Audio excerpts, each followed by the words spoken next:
Vous êtes-vous déjà demandé que se passe-t-il quand vous mangez du thon? Eh bien, pas moi. Je vais vous dire qu'est-ce qu'il se passe quand vous mangez des avocats.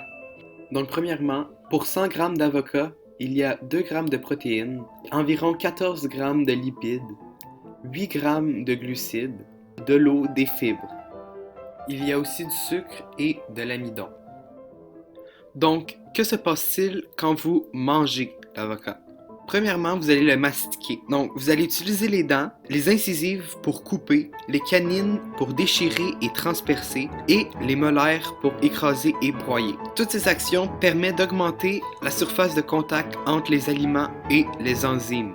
Donc, vous allez broyer l'avocat avec les dents, l'écraser contre le palais, et le malaxer par la langue avec la salive. Pourquoi le mélangeons-on avec la salive? Donc premièrement, pour permettre de le goûter, et la lymphase linguale, une enzyme produite par la langue, pour commencer à digérer les lipides, et l'amylase salivaire qui permet de digérer l'amidon. Toutes ces actions vont transformer l'avocat en ce qu'on appelle communément dans le jargon des scientifiques le bol alimentaire.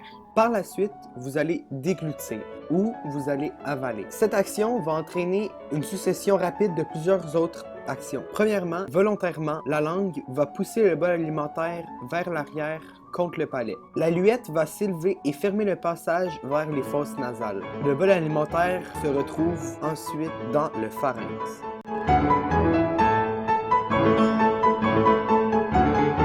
Le pharynx, qui est en forme d'entonnoir, se divise en 3 parties. Le nasopharynx, au niveau du nez, l'oropharynx, au niveau de la bouche, et le laryngopharynx, au niveau du larynx. Donc, les aliments passent l'oropharynx puis le laryngopharynx, et non par le nasopharynx, grâce à la luette qui bloque le passage, et se déplace par mouvement de péristaltisme. Par la suite, le bol alimentaire se retrouve dans l'œsophage.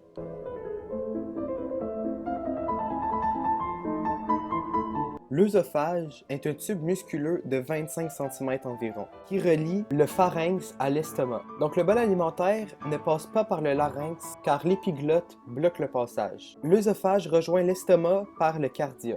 Le cardia est un orifice entouré du sphincter œsophagien inférieur. Le mouvement de péristaltisme amène le bol alimentaire vers l'estomac. Quand le bol alimentaire est rendu dans l'estomac, le sphincter se referme pour empêcher la régurgitation.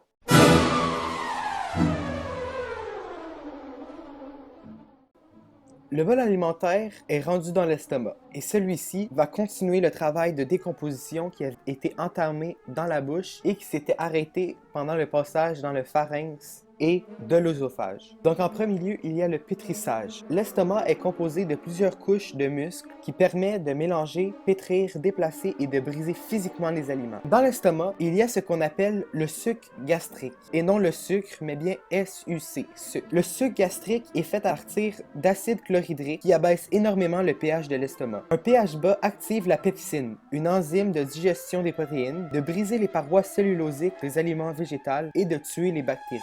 Il y a aussi de la pepsinogène, la forme non activée de la pepsine, et de la lipase gastrique, une enzyme digérant les lipides. Ensuite, il y a la digestion. Les lipides digérés par la lipase gastrique, donc les triglycérides qui se font digérer en acides gras et monoglycérides. Par la suite, il y a l'absorption. Les substances liposolubles comme l'alcool et l'aspirine. Il y a aussi les minéraux, l'eau et certains acides gras qui se font absorber à ce stage. Le mouvement de péristaltisme va faire sortir le bol alimentaire qui est devenu chyme vers l'intestin grêle.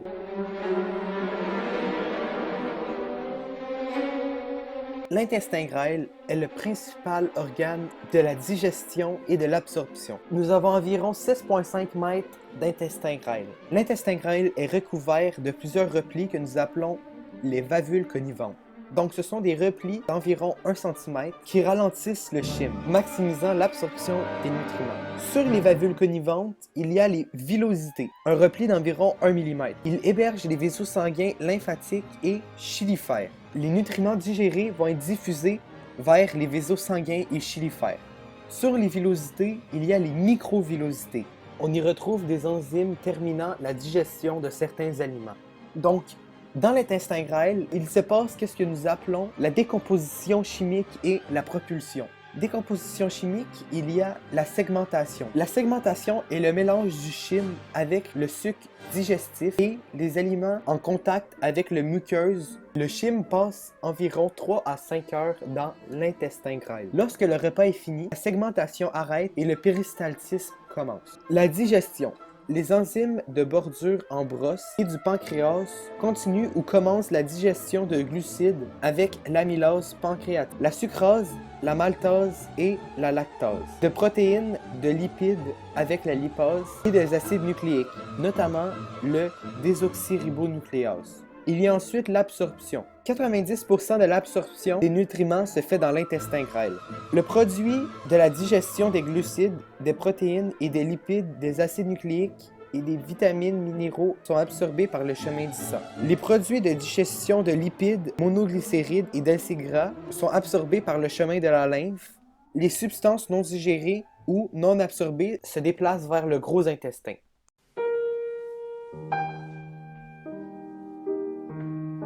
Le pancréas. Le pancréas sécrète des enzymes qui décomposent toutes les catégories de nutriments. Les enzymes sécrétées se retrouvent dans le sucre pancréatique déversé dans l'intestin grêle par le conduit pancréatique. Nous produisons environ 1,2 à 1,5 litres de sucre pancréatique par jour.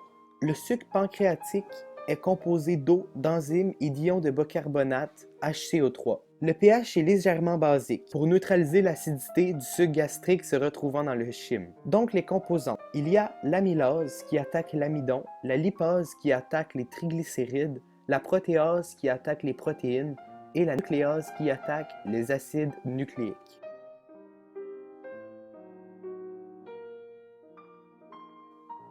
Le foie.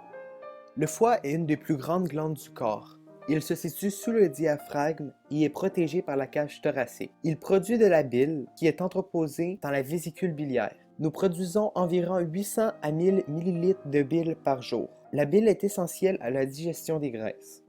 Les fonctions du foie est le métabolisme des glucides, des lipides et des protéines, le traitement des médicaments, drogues et hormones, le stockage de glycogène, vitamines, cuivre et fer, la digestion de vieux globules rouges et blancs et la synthèse des sels biliaires. La fonction de la bile est l'émulsion, c'est-à-dire fragmenter les amas de lipides en gouttelettes, permettant à la lipase de travailler plus rapidement.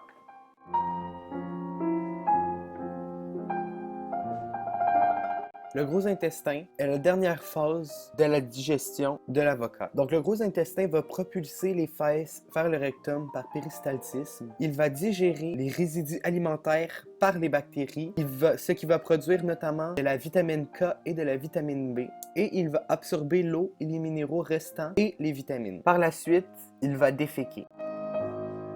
Maintenant, vous savez